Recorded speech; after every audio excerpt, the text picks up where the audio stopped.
इस कायनात हस्तबूद के अंदर सच्चाई एक हकीकत है और खुदावंद यीशु मसीह ने खूब फरमाया, सच्चाई से तुम वाकिफ़ होगे और सच्चाई तुम्हें आज़ाद करेगी।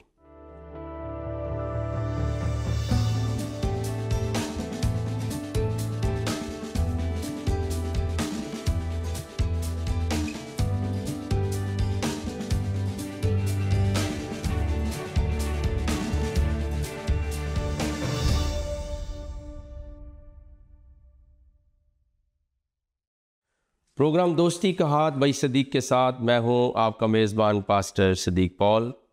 आप सबों की खिदमत में सलाम, शलोम और अस्सलाम वालेकुम। अपने प्रोग्राम का आगाज़ हम इस दुआए खैर के साथ करते हैं कि आप जहां कहीं पर भी हों सलामती के साथ हों और खुदा ताला की ज़ाते क़ुद्दूस आपको और आपके घराने को बड़ी बरकत दे, आमीन। हमारा मौजू है कुरान की फरियाद और इसका दूसरा हिस्सा और आज उसका तीसरा प्रोग्राम है और हमारे मौजू की बुनियाद ये किताब है जो प्रोफेसर अली हसन मुज़फ़्फ़र साहब ने लिखी है, कुरान की फरियाद। पिछले हफ्ते के प्रोग्राम में नाज़रीन हम आपसे अर्ज़ कर रहे थे कि प्रोफेसर अली हसन मुज़फ़्फ़र साहब ने मुत्तकी यानी जो लोग परहेज़गार हैं उनके बारे में उन्होंने बयान किया, लेकिन आज हम उनकी किताब का पेज नंबर 30 और यहाँ पे एक उन्होंने उन्वान बांधा है, लिखा है मुत्तकी और उलमा कौन है, यानी मुत्तकी और आलम कौन है। वो फरमाते हैं कि ये इत्तफ़ाक़ है या कम इल्मी कि हमने जिस तरह मुत्तकी का तर्जुमा परहेज़गार कर लिया, इसी तरह उलमा का तर्जुमा भी हमने अल्लामा और मौलाना कर रखा है, हालांकि कुरान की रूह से ये भी गलत है। तो वो कहते हैं कि मुत्तकी और उलमा कौन है, और वो कहते हैं कि जिस तरह मुत्तकी का तर्जुमा हमने परहेज़गार कर दिया है, इसी तरह हमने उलमा का तर्जुमा भी अल्लामा या मौलाना कर रखा है, हालांकि कुरान की रूह से ये कह रहे हैं कि ये भी गलत है। कुरान करीम के एतबार से मुत्तकी वो हैं जिनके बारे में अरशाद रब्बानी है और वो कहते हैं यकीनन रात दिन की गर्दिशों में बल्कि जुमला कारगाहे कायनात में खुदा ने जो कुछ भी पैदा किया है उसमें हकीकत तक पहुंचने की निशानियां हैं, लेकिन ये निशानियां किन लोगों के लिए हैं? उन लोगों के लिए जो तकवा शार हों, यानी मुत्तकियों के लिए। वो बयान कर रहे हैं कि ये कुरान का बयान है। इसी तरह पर वो कहते हैं कि एक दूसरी आयत का मफहूम ये है कि तमाम कायनात के ऊपर गौर व फिक्र करने वाले, मफहूम बता रहे, उन्होंने कोट नहीं किया है, और फितरत की कुव्वतों को मुसख्खर करके इंसानों की भलाई में लाने वाले वही खुदाबंदी के मुताबिक ज़िंदगी बसर करने वाले मुत्तकीन हैं। और फिर कहते हैं इस तरह उलमा के बारे में भी कुरान का इरशाद है, खुदा से सही मानो में वही डरने वाले हैं जो साहिब इल्म हैं। वो साहिब इल्म यानी उलमा हैं जो उसकी कायनात, उसकी तख्लीक और उसकी कुदरत पर गौर करते हैं। फिर वो दीगर कुरान के हवाला जात को भी बहस में लाते हैं, लेकिन वो कहते हैं कि आम तौर पर हमारा मुल्ला ये कहता है कि हम खुदा को बिला दलील मानते हैं और उस पर ईमान लाते हैं। ईमान का ये मफहूम कुरानी मफहूम के भी ख़िलाफ़ है। तो अब आप सुन रहे हैं कि हर वो बात जो मुस्तमल है इस्लाम के अंदर, जो मुरवजा है, जिसका रवाज है ट्रेडिशनल रवायती इस्लाम के अंदर, प्रोफेसर अली हसन मुज़फ़्फ़र साहब अपनी किताब कुरान की फरियाद में उसका रद्द कर रहे हैं कि वो भी ठीक नहीं, ये भी ठीक नहीं। और वो कहते हैं इस तरह से, वो कहते हैं कि ये मुल्ला ने जो ईमान की बात की है कि ईमान ऐसे खुदा को ऐसे, वो भी गलत है, वो भी कुरान के मफहूम के ख़िलाफ़ है। अब वो कहते हैं और तो और जब उनके सामने खुदा की आयात भी पेश की जाती हैं तो इनके सामने भी बहरे और अंधे बनकर नहीं झुक जाते, वो आंखें बंद करके उनको तस्लीम नहीं करते। ये वो कुरान शरीफ की किसी आयत को कोट कर रहे हैं। फिर वो कहते हैं कि कुरान की रूह से इल्म व अकल को किस कदर अहमियत हासिल है, उसकी वजाहत में कुरान में बहुत ज़्यादा आयात आई हैं जिन पर गौर व फिक्र करने की ज़रूरत है। और वो कहते हैं कि अगर हम ऐसा नहीं करते हैं तो जानवरों से भी बदतर हैं। और वो कहते हैं कि अल्टीमेटली यहाँ पर कुछ लोग हैं जिन्होंने कुरान की आयात के गलत मफहूम को इस दुनिया में आम किया है, और कहते हैं कि जो आयात मैंने बयान की हैं उनसे अंदाज़ा लगा लें कि कुरान फ़हम की, तदब्बर की, इल्म की, अक़ल की बात करता है, लेकिन दरअसल मुल्ला और पीर का पैदा करदा जो इस्लाम और जो नज़रिया है, ताकि लोग उसकी बात को भी बिला दलील और सबूत के मानने लग जाएं। वो कहता है कि मुल्ला और पीर क्यों ऐसा कहते हैं कि खुदा के बारे में कोई दलील ना मांगो, कुरान में गौर व फिक्र करने की ज़रूरत नहीं, जो कि अक्सरियत में उलमा या मुल्ला या पीर यही कहते हैं। तो प्रोफेसर अली हसन मुजफ्फर साहब अपनी किताब में लिखते हैं, ये इसलिए वो कहते हैं कि लोग उनके मुरीद हो जाएं और लोग उनकी किसी बात के लिए लॉजिक और सबूत ना मांगे और उसके ऊपर भी वो कान धरते चले जाएं और उनको मानते जाएं और उनका कारोबार चलता रहे। आइए देखिए, वो लिखते हैं, बादशाह, मुल्ला और पीर, वो कहते हैं ये कौन है? ये तीनों लोग एक ही सिलसिला की कड़ियाँ हैं। इन तीनों की मुश्तरका साजिश ये है कि अवाम में अक्ल व शऊर पैदा ना हो। ये तीनों, बादशाह, मुल्ला और पीर, कहते हैं कि ये इनकी साजिश है, इनका प्लान है कि अवाम के अंदर शऊर, अक्ल पैदा ना हो, उनमें इल्म की रोशनी ना आए, ताकि ये अवाम को ग़ुलाम बनाकर अपनी बादशाहत, मुल्लायत और खानकायत को कायम रख सकें। वो इस हकीकत से वाकिफ़ हैं कि यूं ही अवाम में इल्म आएगा, उनमें शऊर बेदार होगा, तो फिर वो उनके दस्तबस्ता ग़ुलाम ना रह सकेंगे। इस बात को मैं जोड़ता हूँ मसीह यस्सु के उस फरमान के साथ जो आपने फरमाया कि मैं आइंदा को तुम्हें अपने नौकर नहीं बल्कि अपने दोस्त कहता हूँ, क्योंकि यहूदी उस वक्त उनके फ़कीह और फरीसी लोगों को मरीद बनाने के लिए इंजील मुक़द्दस में इसका इज़हार मौजूद है, खुश्की और तरी का दौरा करते थे और उनको ग़ुलाम बनाते थे।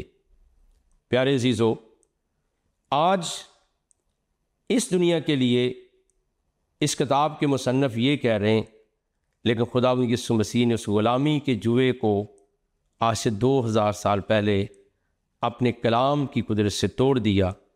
आपने हर वो ज़ाब्ता जो इंसान को ग़ुलाम बनाता था और कोई दूसरा इंसान उसके लिए खुदा या बड़ा महान बनता था, उसका रद्द किया, और आपने डट कर कलमा हक़ को, खुदा के कलाम को दुनिया तक पेश किया और उन्हें आज़ादी की खुशखबरी सुनाई। लेकिन प्रोफेसर साहब ये कहते हैं कि ये तीन तबकात जो हैं, बादशाह, मुल्ला और पीर, ये अवाम को ग़ुलाम बनाना चाहते हैं, और बादशाह अपनी बादशाहत कायम रखने के मुल्ला और पीर की खिदमात हासिल करता है, यानी दरबारी मुल्ला जिनको बोला जाता है या दरबारी उलमा। और ये मुल्ला पीर जानता था कि मज़हब मुसलमानों की बहुत बड़ी कमज़ोरी है, इसलिए उसने मुसलमानों को ज़ेरे नगर करने के लिए मज़हब का हथियार इस्तेमाल किया। तो वो कहते हैं कि मज़हब को एज ए टूल यूज़ किया है बादशाह ने भी, मुल्ला और पीर ने भी, कि लोगों को अपना ग़ुलाम बनाया जाए। फिर वो कहते हैं कि मज़हब का हथियार किस तरह से इस्तेमाल किया। मज़हब के हथियार का पहला वार ये था कि खुदा पर दलील नहीं मांगो, बिला दलील ईमान लाओ। फिर अम्बिया पर भी बिला दलील ईमान लाओ। फिर आसमानी किताबों पर भी बग़ैर दलील के ईमान लाओ। जब मुल्ला और पीर का ये वार चल गया तो उसके वारे न्यारे हो गए। अब तो वो जो कुछ भी खुदा, रसूल और कुरान के हवाले से कह देता वो पत्थर पर लकीर होती, कोई तहकीक नहीं, कोई तफ्शीश नहीं, और वो हो रहा है। चुनांचे इस वार ने मुसलमानों को तकलीद जामद और तकलीद शख्सी का ऐसा आदी बना दिया कि वो खुद तो क्या, उनके अंदर जो खुदी थी वो मर गई, शऊर जाता रहा। और फिर अल्लामा इकबाल को वो कोट कर रहे हैं, उन्होंने कहा, बाकी ना रही तेरी वो आईना ज़मीरी ए कुश्ता सुल्तानी व मुल्ला व पीरी। तो मुल्ला और पीर की खुदगर्जी कहते हैं। अब मैं टॉपिक की तरफ आ रहा हूँ कि कुरान की फरियाद। वो कहते हैं कुरान की जो आयात मैंने मुख्तलिफ़ मौक़ों पर बयान की हैं मुल्ला और पीर का, ये इकदाम कुरान की तलीम के सरासर मुनाफी था। कहते ये कुरान नहीं चाह रहा था, कुरान फरियाद कर रहा है, प्रोटेस्ट कर रहा है, एहतजाज कर रहा है, लेकिन मुल्ला और पीर ने कोई कब्ज़ा कर लिया हुआ है मुसलमानों के ऊपर भी और कुरान के तर्जमे और मफहूम के ऊपर भी। ये प्रोफेसर साहब का कहना है।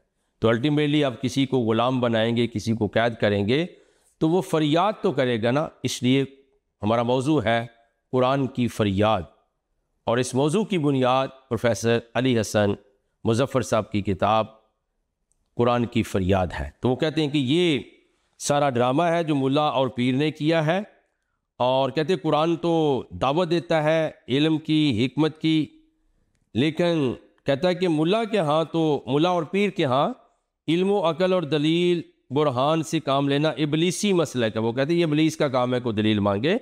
उनका अकीदा ये है कि जिसने सबसे पहले अकल व दलील से काम लिया था वो इबलीस था, क्योंकि कुरान के अंदर बहस है कि जब अल्लाह ने कहा कि मैं एक आदम को बनाने लगा तो उन्होंने कहा वो कुछ तो खून करेगा, उसे ना बना। तो फिर अल्लाह ने जब आदम को बना लिया ज़रूर कुरान, उसने कहा इसको सिजदा करो, तो सब फरिश्तों ने सिजदा कर लिया, मगर इबलीस ने इनकार किया और उसने तौज़ीह दी कि तूने मुझे आग से पैदा किया, इसको मिट्टी से पैदा किया है। तो दलील की वो बात कहते हैं कि मुल्ला और पीर जब उनके साथ बात की, वो कहते हैं ये दलील तो इबलीस ने मांगी थी, लिहाजा इबलीसी मसलक उन्होंने बना दिया। और उनका ये अकीदा किसी तरह भी कुरान के मुताबिक नहीं। इस तरह तबलीग में यकीनन मुल्ला और पीर के अपने मफादात मुज़मर हैं, या फिर वो खुद गर्ज है और हाकिमों का ज़र ख़रीद है। तो ये वो बयान कर रहे हैं कि कुरान सरापा एहतजाज है कि जो कुछ मेरे अंदर लिखा हुआ है, प्रोफेसर साहब कहते हैं कि वो मुसलमान नहीं मानते।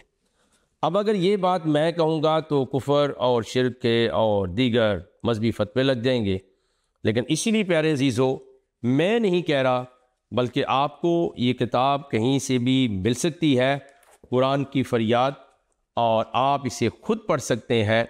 और इनके मुसन्नफ़ है प्रोफेसर अली हसन मुज़फ़्फ़र साहब। उन्होंने पोस्टमार्टम कर दिया है कि बेसिकली मुल्ला और पीर जो है वो क्या कर रहा है और किस तरह से उसने जो है इस सारे मामले को दुनिया के अंदर आम कर दिया और कुरान पीछे रह गया। अब उन्होंने एक हेडिंग दी है, पेज नंबर 34 है, कि अल्लाह मुआफ़ नहीं करेगा। और वो फिर लिखते क्या हैं, अंदाज़ा करें कि उन लोगों के लिए इससे ज़्यादा क्या तनबीह हो सकती है जो कुरान को बिला समझे पढ़ते हैं और खाली उंगली फेरने को बाइसे सवाब समझते हैं और वर्कों पर वर्क बग़ैर समझे पलटे जाते हैं। यानी वो कुरान के ऊपर हाथ और हर लफ्ज़ की नेकियां शुमार करके जन्नत में संगे मरमर के महल तमीर कर लेते हैं। यकीन करें जिन लोगों ने, वो कहते हैं, अवाम को ये तअस्सुर दिया है कि कुरान समझो ना समझो उसको यूं ही पढ़ते जाओ, यकीनन ऐसे लोग खा वो मुला हो या मुबल्लिग ऐसी ही सज़ा के मुस्तहिक हैं। अल्लाह ताला कुरान से बददियानती करने वाले को कभी मुआफ़ नहीं करेगा। ये उनका कहना है कि जी कुरान में तो बयान ये हुआ है कि जो शख्स मेरी नसीहत से मुंह फेर लेगा उसकी ज़िंदगी तंग हो जाएगी और क़यामत को हम उसे अंधा करके उठाएंगे और वो कहेगा, मेरे परवरदिगार तूने मुझे अंधा करके क्यों उठाया, मैं तो देखता भालता था। अल्लाह फरमाएगा, ऐसा ही चाहिए था, तेरे पास मेरी आयतें आईं, जिस तरह तूने उनको नज़रअंदाज किया, यानी उन्हें समझने की कोशिश नहीं की, उसी तरह आज हम तुम्हें नज़रअंदाज करते हैं। सूरा ताहा आयत नंबर 124 से लेकर 126 तक प्रोफेसर साहब ने हवाला दिया है।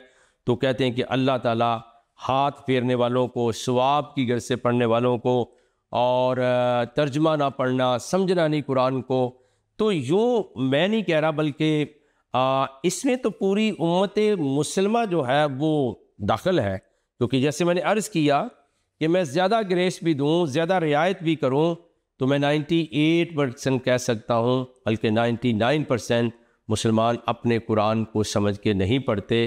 प्रोफेसर साहब की नज़र में कहते हैं ये अंधे करके उठाए जाएंगे।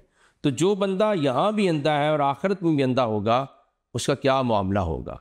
लेकिन प्यारे अजीज़ों, आइए हम कलाम मुक़द्दस बाइबल मुक़द्दस में से एक हवाला देखते हैं।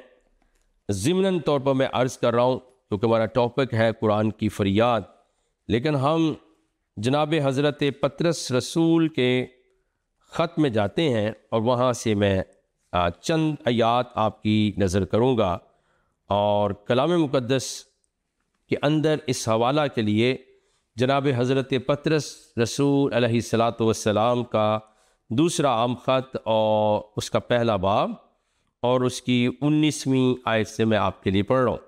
लिखा और हमारे पास नबियों का वो कलाम है, सुन लीजिए, यानी नसीहत है, और खुदा का शुक्रिया अदा करते हैं कि आज बाइबल मुक़द्दस हज़ारों ज़बानों के अंदर ट्रांसलेट हो चुकी है और जो मस्जिद का मुल्ला का मफ़हूम है वो बाइबल मुक़द्दस और चर्च का नहीं, क्योंकि तकरीबन खुदा का शुक्रिया अदा करते हैं कि हर ज़ुबान बोलने वाले लोगों को उनकी ज़ुबान के मुताबिक मसीही मोमिनीन को खुदा का कलाम मुयस्सर है कि वो अपनी ज़ुबान में उसे समझ कर पढ़ सकें। लेकिन कुरान के लिए कदगन ये है कि अगर वो कहे जी सिर्फ तर्जुमा पढ़ लो नमाज के अंदर, तो लोग कहेंगे ये नमाज ही नहीं, सिर्फ अरबी ज़रूर पढ़नी है। ठीक है जी। तो अब आइए देखिए कि बाइबल मुक़द्दस अपने बारे में क्या कहती है। लिखा है और हमारे पास नबियों का वो कलाम है जो ज़्यादा मोतबर ठहरा और तुम अच्छा करते हो जो ये समझ कर उस पर गौर करते हो कि वो एक चिराग है जो अंधेरी जगह में रोशनी बख्शता है जब तक पौ न फटे और सुबह का सितारा तुम्हारे दिलों में ना चमके। और पहले ये जान लो कि किताब मुक़द्दस की किसी नबूवत की बात की तावील किसी के ज़ाती इख्तियार पर मौकूफ़ नहीं, क्योंकि नबूवत की कोई बात आदमी की ख्वाहिश से कभी नहीं हुई, बल्कि आदमी रूहुल कुद्स की तहरीक के सबब से खुदा की तरफ से बोलते थे। अब जैसे ये मैंने पैसेज पढ़ाया तो यहाँ लिखा है कि हमारे पास नबियों का वो कलाम है जो ज़्यादा मोतबर ठहरा और तुम अच्छा करते हो ये समझ कर उस पर गौर करते हो कि वो एक चिराग है। तो प्यारे अजीज़ों, जितनी मैंने आयात पढ़ी हैं, 3 आयात पढ़ी हैं, मैं खुदा की हुज़ूरी में कहता हूँ कि मैंने सवाब की गर्ज से नहीं पढ़ी, उंगली नहीं फेरी, बल्कि इसका तर्जुमा मौजूद है, मुझे समझ के अंदर आ गया मेरी ज़ुबान में कि मैंने पढ़ा क्या है। लेकिन जब मुसलमान बहन भाई पढ़ते हैं तो वो कहते हैं अल्फ़ लाम मीम ज़ालिकल किताब ला रैब फ़ीहि हुदल लिल मुत्तक़ीन अल्लज़ीना युमिनूना बिल गैब व युक़ीमूना अस्सलात, लाइक दैट। वो पढ़ते रहते हैं, लेकिन अगर उनसे पूछो मतलब कि उनको नहीं आएगा। तो फैसला यहाँ पर ही हो गया है। खुदा का शुक्र है कि नूर के फ़र्जंद खुदावंद यीशु मसीह की मार्फत, खुदा ताला के रूहानी फ़र्जंद बेटियाँ और बेटे जो मसीही मोमिनीन जो यीशु मसीह को कबूल कर लेते हैं वो तरीक़ी में नहीं रहते। और आपने ये दावा भी किया कि जो मुझ पर ईमान लाता है, मेरे पीछे चलता है, वो कभी गुमराही में तरीक़ी में ना होगा, क्योंकि आपने फरमाया मैं दुनिया का नूर हूँ और अपने मानने वालों को बरकत दी कि तुम भी दुनिया का नूर और ज़मीन का नमक हो। तो ये हमने ज़िमनन अर्ज़ कर दिया कि ये क्या है। फिर वो इसके अपनी किताब के पेज नंबर 35 पर 35वें सफ़े के ऊपर कुछ लिखते हैं और मैं थोड़ा पढ़ के सुनाता हूँ। कहते हैं कि कौन काफिर कौन मुसलमान, कुरान की फरियाद है। कहते आज एक मौलाना से सिलसिला गुफ्तगू कुछ इस तरह शुरू हुआ, वो खुद बयान करते हैं। मैंने कहा आपके पास वो कौन सा मेयार है जिसकी बुनियाद पर आप मुसलमानों को काफिर कह रहे हैं। जैसे शिया जो हैं वो सिपा सहाबा या देवबंदियों को काफिर कहते हैं, सल्फ़ी वहाबियों को काफिर कहते हैं और वो उनको मुशरिक काफिर कहते हैं। इस तरह बरेलवी दूसरों को काफिर कहते हैं, मुशरिक कहते हैं, गुस्ताख रसूल। तो ये बड़ी लंबी बहस है। तो कहते हैं कि मैंने मौलाना साहब से पूछा कि कौन सा मेयार है, क्या मुसलमानों को काफिर कह रहे हैं। आप लोगों ने बड़े बड़े मुफक्करों को, मसलन सर सैयद अहमद ख़ां, अल्लामा अनायतुल्लाह मशरकी, बड़े उलमा हो गए, मौलाना अबैदुल्लाह सिंधी साहब, अल्लामा मोहम्मद इकबाल, मौलाना अबुल कलाम आज़ाद, ग़ुलाम जलानी बर्क और ग़ुलाम अहमद परवेज़ वगैरह वगैरह को कुफर के फतवों से नवाजा है। तो ये मैं नहीं कह रहा, इनकी किताब कुरान की फरियाद और सफ़ा नंबर 35 के ऊपर वो कहते हैं कि आपने एक दूसरे को काफिर बनाने की मशीन लगा दी है। और तो मौलाना फरमाने लगे हमारे पास कुरान एक मेयार है, जो कोई कुरान के फ्रेम में पूरा नहीं उतरता वो काफिर है। बात बड़ी सीधी सादी है और वो है भी इसी तरह, मगर मुश्किल ये है कि सब ने कुरान का सहारा लेकर अपना अपना फ्रेम बनाया हुआ। वो ये नहीं कि कुरान के फ्रेम में जो पूरा उतरता है, नो, प्रोफेसर साहब का कहना है कि सब ने अपने अपने अंदाज में कुरान का सहारा लेकर एक फ्रेम बनाया हुआ है। हर गुरु यही समझता है कि उसका फ्रेम परफेक्ट है, इसे वही मोमन है और जो उसके फ्रेम में फिट है, बाकी सब काफर हैं और सिर्फ इसी का फ़िरका जो 73 में से एक है काबिल बख्शिश है। और ये पैगंबर इस्लाम की खुद से हदीस है कि पहली उम्मतों के 72 फ़िरके हुए और मेरी उम्मत के 73 होंगे। उनमें से सिर्फ एक जन्नत में जाएगा, एक रिहाई पाएगा, मखलिसी पाएगा, बाकी सब दोज़ख में जाएंगे। तो कहते हैं कि आप मौलाना ने क्या किया कि कुरान को एक टूल के तौर पर यूज़ किया है, उसका सहारा लिया है, उसकी सपोर्ट ली है, बाकी सबको काफिर करार देना। वो कहते हैं कि वो जो फ़िरकों वाली बात उनको कहता है कि मैं ही वो हूँ। इस बात को याद रखिए कि सूरह रोम का वो हवाला देते हैं कि उसके अंदर खूबसूरत मफ़हूम के साथ उसने बयान कर दिया। लोगों ने दीन के टुकड़े टुकड़ों कर दिया है और ख़ुद हो गए फ़िरका फ़िरका, और फिर ये खुश हैं उन अकीदों से जो उन्होंने बना रखे हैं। वो ये कह रहे हैं कि जनाब ये बात जो है ये सूरह रोम है कुरान की, और उसकी आयत नंबर 31 और 32 में कहते लिखा कि लोगों ने दीन को टुकड़े टुकड़े कर दिया और ख़ुद हो गए फ़िरका फ़िरका, और फिर ये खुश हैं उन अकीदों से जो उन्होंने बना रखे हैं। ये वो कहते हैं जी कि मामला है। और फिर वो कहते हैं कि अल्लाह ने तो तनबीह की है, अल्लाह तो इनको वार्निंग देता है, और वो कहता है कि तौहीद के पैरोकार बन जो, एक खुदा के बनो, फिर से मुशरिक ना बन जाना और ना उन लोगों में से हो जाना जो दीन को टुकड़े टुकड़े करते हैं, और फिर तुम जो है एक उम्मत वाहिद बन के रहना। फिर वो कहते हैं कि कुरान ने यह भी कहा है कि ऐसे अगर मुसलमान हैं तो उनका वास्ता पैगंबर इस्लाम के साथ कुछ नहीं। ये मैं नहीं कह रहा, ये इनकी किताब का पेज नंबर 36 है। वो कहते हैं इस बात का कुरान में तफसील के साथ जिक्र आया है।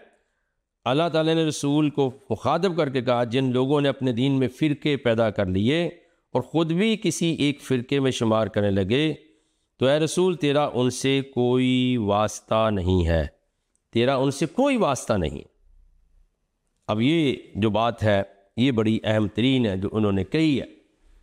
वो कहते हैं कि कुरान से हटकर है सब कुछ, कुरान का इनके साथ कोई तल्लक और कोई रिश्ता नहीं है। और वो कहते क्या है, अब आप ज़रा गौर फरमाएं कि जो लोग अपने आप को किसी ग्रोह में मसलन बरेलवी, कादरी, चिश्ती, दियोबंदी, वहाबी, हनफी, अहले हदीस, अहले सुन्नत, अहले तशय्युअ शुमार करते हैं, जब कुरान की वाज़े आयात के मुताबिक उनका रसूल से, पैगंबर इस्लाम से कोई वास्ता नहीं, कोई रिश्ता नहीं, तो फिर कहाँ का इश्क़ रसूल, कहाँ की निस्बत रसूल और कहाँ की मुसलमानी। वो कहते हैं कि ये मुसलमानी नहीं है बल्कि ये कुरान के ख़िलाफ़ है, और इनका कुरान और साहिब कुरान यानी पैगंबर इस्लाम के साथ कोई तल्लक नहीं। अगर हम थोड़ा सा इस पर गौर कर लें नाज़रीन, तो ये तो फिर पूरी उम्मत जो है प्रोफेसर अली हसन मुज़फ़्फ़र के मुताबिक जो उन्होंने अपनी किताब में लिख दिया है, और मैंने आपको अपने आप से पढ़ के नहीं सुनाया, आप किताब खरीद सकते हैं, आप पढ़िए, तो वो तो कहते हैं सारी उम्मत ही फारिग है, ये तो फिर सारा निज़ाम ही ख़त्म हो गया। तो इसलिए मैं मसीही मोमिनीन को हमेशा दलेरी देता हूँ कि जब आपको दावत इस्लाम मिले तो आप उससे मुसलमान से पूछिए कि आप मुसलमान हैं। वो कहेगा जी अल्हम्दुलिल्लाह मैं मुसलमान हूँ।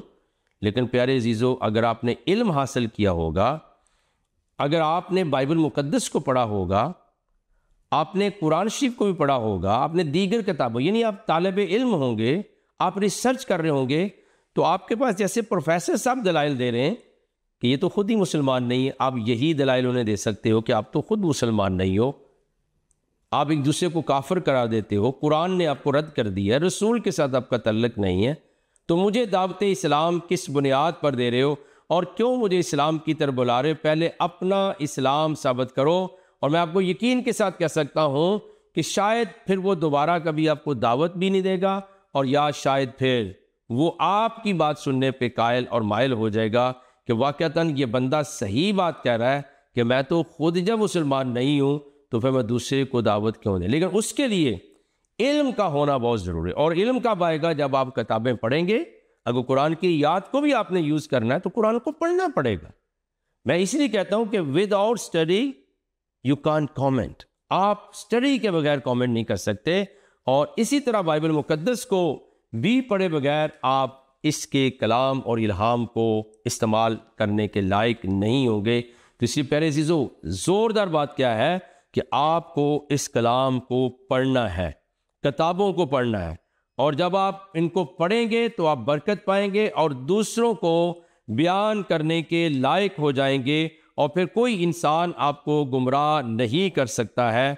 और ये जो इक्तिसाब मैंने पढ़ के सुनाया आपको, ये याद रखिए मैंने अपने आप से पढ़ के नहीं सुनाया, बल्कि इस कुरान की फरियाद किताब के अंदर ये सारी बातें लिखी हुई हैं।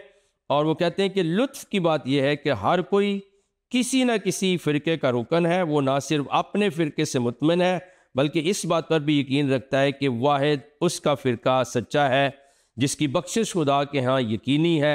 मज़ीद ये है कि ख़ुद फ़िरक़ों में बटा हुआ है, लेकिन ज़ुबान पर यही बात होती है कि वतासिमू बिहब्लिल्लाहि जमीअन वला तफ़र्रक़ू, तुम दीन की रस्सी को मजबूती से थामे रखो और फ़िरक़ों में ना बढ़ जाओ। आज के दिन मैंने तुम्हारा दीन तुम्हारे लिए मुकम्मल कर दिया है। लेकिन प्रोफेसर साहब कहते हैं कुरान की फरियाद के अंदर कि वो ख़ुद इस बात पर अमल नहीं करते हैं, बल्कि कुरान उनसे फरियाद कर रहा है और वो कुरान की नहीं मानते हैं। लेकिन अजीब, मैं लतीफ़ा सुनाऊँ कि थोड़ी सी कोई बात कुरान के लिए कर दो, उसे कत्ल कर देते हैं, उसे मार देते हैं, ज़िंदा जला देते हैं, कि उसे जेल में डाल देते हैं। आज हम मिलकर दुआ कर सकते हैं कि खुदा इस ज़हनीत को बदल दे, इस माइंडसेट को तब्दील कर दे और खुदा अपनी रोशनी से उनके दिलों और ज़हनों को मुनव्वर करे। आइए हम दुआ मांगें। रब्बे कायनात, आसमान और ज़मीन के खालिक और मालिक, हमारे प्यारे रूहानी आसमानी बाप यस्सु मसीह के नाम से आपका शुक्र हो, आपकी तारीफ़ हो। आप कादिर मुतलक हैं। आज सारे नाज़रीन को, देखने वालों को, सुनने वालों को बरकत दीजिए, ज़हन और कल्ब को खोल दीजिए और अपने नजात के नूर को इन सब के दिलों में उतारना हम सबों के साथ हो। ये दुआ हम आपके कलमतुल्लाह, रूहुल्लाह और आयतुल्लाह खुदा यस्सु मसीह के नाम से मांगते और पाते हैं। आमीन सुम्मा आमीन। प्यारे नाज़रीन, प्रोग्राम का इख्तिताम हुआ चाहता है। अगले हफ्ते फिर मिलेंगे। देखते रहिएगा प्रोग्राम दोस्ती का हाथ भाई सदीक के साथ। Thank you.